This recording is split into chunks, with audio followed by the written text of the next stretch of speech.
அவருக்கு ஒரு தெளிவு வந்துடுச்சு. சோ ஃபனியா பேசிட்டு இருக்கோம். ஆனா இப்போ உங்ககிட்ட ஒரு சீரியஸ் கேள்வி. ஜெனரலா பாத்தீங்கன்னா சினிமாக்குள்ள, அதுவும் எஸ்பெஷலி சினிமா பேக்ரவுண்ட் இருக்கிற ஒரு ஃபேமிலில இருந்து வந்தாலே உங்களுக்குன்னு ஒரு ஐடென்டிட்டி கிடைக்கிறது ரொம்ப கஷ்டம். ஏன்னா இனிஷியலா நீங்க வரும்போது கஸ்தூரி ராஜா சாரோட பையன், அதுக்கப்புறமா செல்வராகவன் சாரோட தம்பி, அதுக்கப்புறம் ரஜினி சாரோட மருமகன், இப்படின்னு பல ஐடென்டிட்டிஸ் வந்தாலும் அது எல்லாத்தையுமே உடைச்சிட்டு இப்போ தனுஷ் அப்படின்ற ஒரு ஐடென்டிட்டி தான் இருக்கு. சோ இதுல நீங்க எவ்வளவு சாக்ரிஃபைஸ் பண்ணீங்க, இல்ல இந்த பேர் உங்களுக்கு கிடைக்கிறதுக்கு எவ்வளவு கஷ்டப்பட்டீங்க, அத பத்தி கொஞ்சம் சொல்ல முடியுமா? இல்ல எல்லாரும் தான் கஷ்டப்படுறாங்க. வேலை செய்யற எல்லாருமே ரொம்ப ஹார்ட் ஒர்க் பண்ணாதான் இருக்க முடியும்.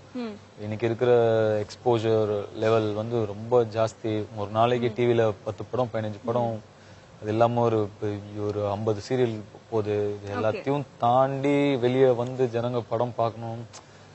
It's not easy to survive here. எல்லாருமே பயங்கரமா ஹார்ட் ஒர்க் பண்றாங்க. விக்ரம் சார்லாம் பாத்தீங்கன்னா ஏதோ அது ஒரு போட்டோகிராஃப்ஸ் வராங்க, அந்த மேக்கப் ப்ரொசீஜர் போட்டோகிராஃப்ஸ்லாம் இட்ஸ் வெரி மூவிங். அதை விட என்ன ஹார்ட் ஒர்க் பண்ணிட முடியும்னு தெரியல. அது எல்லா மனுஷனுக்கும் ஒரு பிரேக்கிங் பாயிண்ட் இருக்கும். அந்த இடம் அதுக்கு மேல முடியாது அப்படின்னு ஒண்ணு இருக்கும். அதுக்கு தாண்டி பண்ணிருக்காரு. சோ அவர் பாத்தீங்கன்னா ஃபுல் ஃபேஸ் பாடி எல்லாத்துலயும் 4 hours everyday from morning 4:30 to 9 only makeup.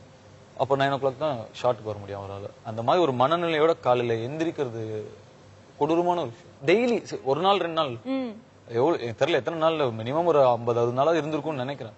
எல்லாருமே பயங்கரமா ஹார்ட் ஒர்க் பண்றாங்க.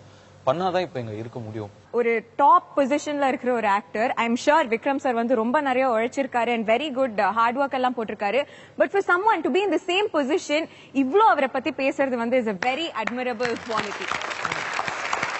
ஏன்னா உங்க படத்தை பத்தி இன்னைக்கு பேச வந்திருக்கீங்க. உங்க படத்தை ப்ரோமோட் பண்ணும்போது நீங்க ஃபீல் பண்ண அந்த விஷயத்தை அவ்வளவு அழகா எங்களுக்குலாம் சொன்னதுக்கு thank you very much. Very good. He deserves that and much more.